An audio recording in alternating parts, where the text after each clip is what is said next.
ఆడవాళ్లు మగాలతో సమానమా అన్న నోళ్లను ఆస్తిలో మహిళలకు సమాన హక్కు కల్పించి మూయించారు. ఆడవాళ్లు రాజకీయాలేం చేయగలరు అనే చులకన భావాన్ని, రాజకీయాల్లో మహిళల ప్రాతినిధ్యాన్ని పెంచి తొలి మహిళా స్పీకర్ను శాసనసభలో కూర్చోబెట్టి అడ్డుగోడల్ని చెరిపేశారు. ఇండియా స్కిల్స్ రిపోర్ట్ 2025 ప్రకారం మహిళా ఉపాధి సామర్థ్యం అత్యధికంగా ఉన్న రాష్ట్రంగా ఆంధ్రప్రదేశ్ మొదటి స్థానంలో ఉంది. విద్యలో అయినా, ఉద్యోగంలో అయినా, రాజకీయాల్లోనైనా, వ్యాపారంలో అయినా ఆంధ్రప్రదేశ్ మహిళల్ని అగ్రస్థానాన్ని నిలిపేందుకు స్వర్గీయ ఎన్టీ రామారావు గారు, సీఎం చంద్రబాబు నాయుడు గారు చేసిన కృషి వెలకట్టలేనిది. 2024 ఎన్నికల తర్వాత కూటమి ప్రభుత్వాన్ని ఏర్పాటు చేసిన సీఎం చంద్రబాబు గారు మహిళా సాధికారతకు పెద్దపీట వేశారు. 20 నెలల పాలనలోనే ఎన్నో విప్లవాత్మక కార్యక్రమాలు అమలు చేశారు.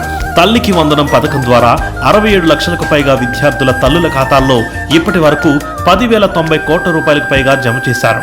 స్త్రీ శక్తి పథకం ద్వారా 1,513 కోట్ల రూపాయల వ్యయంతో 5 కోట్లకు పైగా ఉచిత బస్సు ప్రయాణాలు కల్పించారు.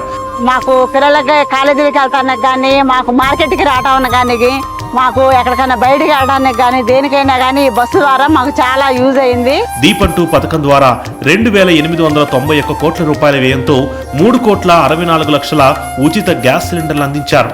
సంవత్సరానికి వచ్చి మేము 2,500 అలా గ్యాస్ పెట్టి తీసుకునే వాళ్ళం, ఒకటి అయిపోతే ఒకటి. కానీ ఎప్పుడైతే బాబు గారు వచ్చి దీపం పథకం కింద మాకు ఫ్రీ గ్యాస్ ఇచ్చారో అప్పటి నుండి మేము చాలా ఉపాధి కలుగుతూ చాలా సంతోషంగా ఉన్నామండి. P4 ద్వారా 10 లక్షల మంది మహిళలకు ఒక్కొక్కరికి 50,000 నుండి 2 లక్షల రూపాయల వరకు లబ్ధి చేకూర్చారు. ఎన్టీఆర్ భరోసా పథకం ద్వారా 1వ తేదీ కల్లా వృద్ధాప్య, వితంతు, ఒంటరి మహిళ, వికలాంగ పెన్షన్లు అందిస్తున్నారు. 3,000 ఇచ్చినప్పుడు కొంచెం ఇబ్బంది అయ్యింది సార్. ఇప్పుడు 4,000 ఇచ్చిన కానీ సంతోషం. కొంచెం మందుల ఖర్చులకి, ఇంట్లో ఖర్చులకి కొంచెం సరిపోతుంది సార్. అంగన్వాడీ కార్యకర్తలు, ఆశాలకు గ్రాడ్యుయేటీతో పాటు బాలింతలకు ఎన్టీఆర్ బేబీ కిట్లు అందిస్తున్నారు. శక్తి యాప్ ద్వారా ఆడబిడ్డలందరికీ భద్రమైన భావన కల్పించారు. ఈ శక్తి యాప్ అనేది మహిళలకు బలం, భద్రత. Thank you AP government. మహిళల్ని కేవలం లబ్ధిదారులుగా మాత్రమే కాదు, అభివృద్ధిలోనూ భాగస్వాములుగా చేస్తూ కుటుంబానికో పారిశ్రామికవేత్త లక్ష్యంగా తొలి దశలో 1,00,000 మంది మహిళా పారిశ్రామికవేత్తలను తయారు చేశారు.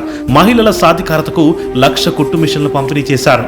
మహిళల్ని ర్యాపిడోతో జత చేసి గిగ్ ఎకానమీలో భాగస్వాములు చేశారు. నీతి ఆయోగ్, ట్రాన్స్ యూనియన్ సిబిల్ 2025 నివేదిక ప్రకారం దేశంలో యాక్టివ్ లోన్స్ కలిగి ఉన్న మహిళల్లో ఏపీ 2వ స్థానంలో ఉంది. స్వయం సహాయక సంఘాల బలోపేతంలో ఏపీ దేశంలోనే నెంబర్ 1గా గుర్తింపు పొందింది. 1 కోటి మందికి పైగా మహిళలు ఈ నెట్వర్క్ లో ఉండడం ఒక ప్రపంచ రికార్డు. అంతేకాకుండా 2026 మార్చి 8 అంతర్జాతీయ మహిళా దినోత్సవాన్ని పురస్కరించుకొని ఎన్టీఆర్ కళ్యాణ్ లక్ష్మి, ఎన్టీఆర్ విద్యాలక్ష్మి, మహిళల భద్రతే లక్ష్యంగా రాష్ట్రంలో 10 కొత్త వన్ స్టాప్ సెంటర్ల ఏర్పాటుతో పాటు మహిళలకు శిక్షణ, ఉపాధి అవకాశాలు, వ్యాపార అభివృద్ధికి మరింత సహకారం అందించేందుకు ఎన్ఈసిసి, ఐఎస్బి వంటి 40కి పైగా సంస్థలతో కూటమి ప్రభుత్వం ఒప్పందాలు కుదుర్చుకోనుంది. సంక్షేమం, సాధికారతతో ఆంధ్రప్రదేశ్లో మహిళా లోకం ముందడుగు వేస్తోంది.